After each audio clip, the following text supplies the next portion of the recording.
الرحمن الرحيم. اليوم نفتتح مهرجان الفنان الحر الثقافي. هذا المهرجان تقيمه جمعية صوت الفنان الحر الثقافية المركز العام بابل. المهرجان طبعا سنوي، وهذه هي الدورة الرابعة. كانت تحمل اسم الفنان الراحل كامل حسين، الفنان التشكيلي.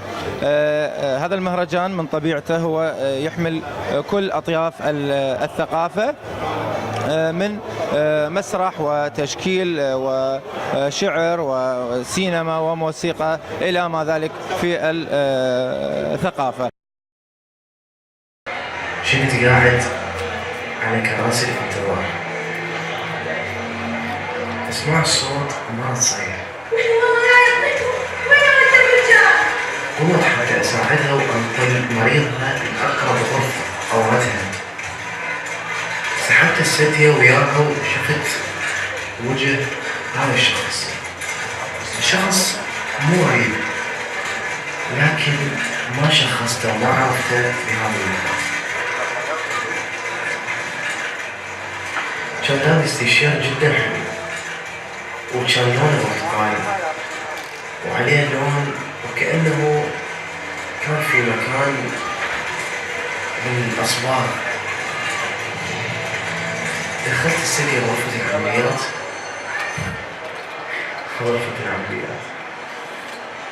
هاي الغرفة اللي ما بيها أي بلك سويج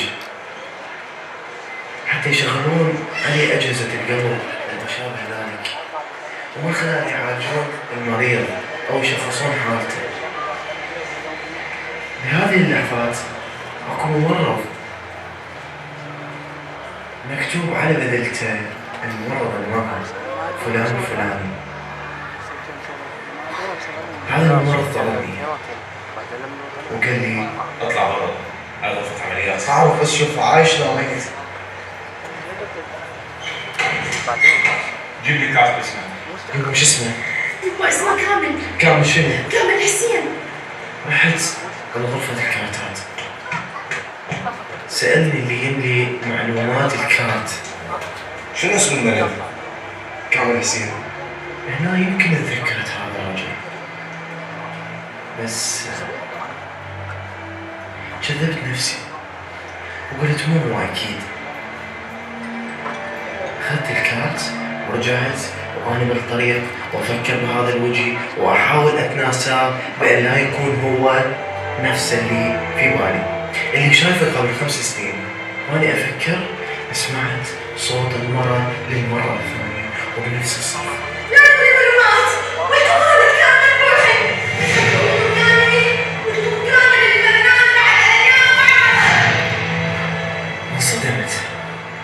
انصدمت من عرفته، الفنان التشكيلي والشاعر كامل حسين، اللي هداني كتابه الشعري بعنوانه البرتقالي: أقيم على حافة الهاوية وأنجو من الجمال بعجوبه، الذي وقع عليه مبتسما إلى صديق الفنان المخرج كرار موسى.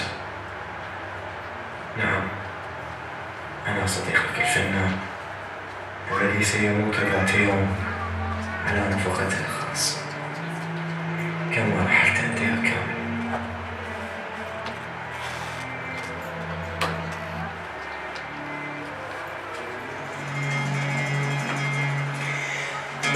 إلى زوجتي ليلى: شوكولا، أنا قطعة شوكولا بين أسنانك الأكثر بياضا من العالم والأقل بياضا من قلبي.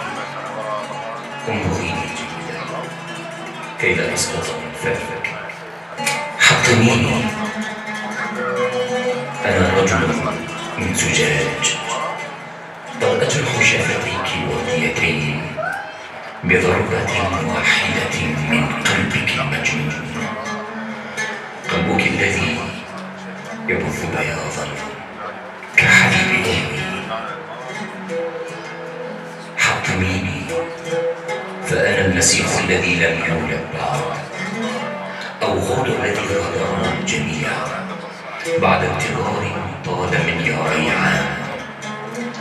ملوحين له بالعصي والحرات، وضعين له السم بالعسل الأسود. غودو الذي غادر باريس منتعلا حذاءه الأبيض، غودو الذي استفاق على مرمى من العراق وقال: إنا لله وإنا إليه راجعون، وحده الجمال لا شريك له. 13. الفيلم يجسد مسيرة وحياة فنان تشكيلي اللي هو كامل حسين، كان نموذج للفنان العراقي. كنت أنا في حادثة وفاته، فجسدت هذا بطريقة مختلفة وبتجربة مختلفة، مائلة إلى الأنيميشن بطريقة وبنسبة 70%. تجربة جديدة تحتوي على العديد من الفقرات راح نشاهدها بتجربة جديدة. أحصيت كانت لي إحصائية من خلال هذا الفيلم، إحصائية 73 فنان توفوا على أثر الإهمال الحكومي اللي حصل بالمستشفيات العراقية. هذا ما سنراه في الفيلم، وأكو بعض المفاجآت. دافوا يا طبع جمرير، يا أحلى سالوفة غزل عذرير، يا ليل دافوا يا طبع جمرير، يا أحلى سالوفة عشق عذرير. ما بي يعيش غيركم، ما بي يعيش غيركم، ما بي. شنو العمر منكم أعيش بدونكم؟ شاوينكم وصفوا حرام يضيع تعب وياكم، ولا أريد أظل أشتم هو بلياكم. واسلوا حرام يضيع تعب وياكم، ولا اريد اظل اشتم هو. يعني بالحقيقه تزامنا مع الانتصارات اللي حققتها القوات الامنيه في مدينه الموصل، تشهد محافظه بابل ومدينه الحله بالذات يعني حراكا ثقافيا مشهود. اليوم جمعيه صوت الفنان الحر تقيم مهرجان فني للشباب في محافظه بابل. اليوم الفقره اللي انا مدعو لها هي حفل توقيع كتابي الرابع بعنوان مفكرة رئيس الجمهورية. هذا الكتاب عبارة عن مجموعة قصصية تضم قصص قصيرة وقصص قصيرة جدا. هذه القصص تحاكي الواقع الاجتماعي والسياسي والثقافي بالعراق بصورة عامة، في محاولة يعني مني لإثارة بعض القضايا المسكوتة عنها من أجل تحفيز يعني الرأي العام والقارئ.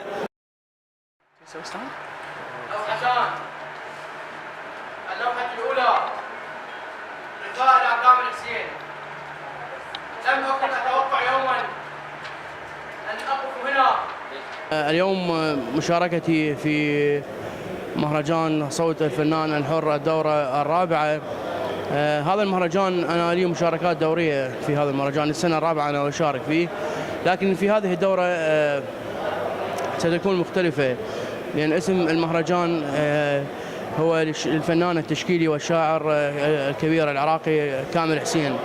في الحقيقة مشاركتي جاءت بجانبين. الجانب الأول هو قراءة نص رثاء للمرحوم كامل حسين، وكذلك نص غزلي. بسبب تعمدت أن أقرأ النص الغزلي، يعني كما ترى من لوحات الفنان كامل حسين هو فنان يحب الحياة، يحب الأمل. لهذا يعني تضامنا مع هذا الجمال أحببت أن أقرأ هذا النص الغزلي.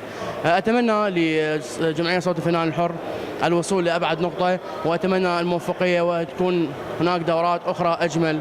أنوار مردان، شاعر.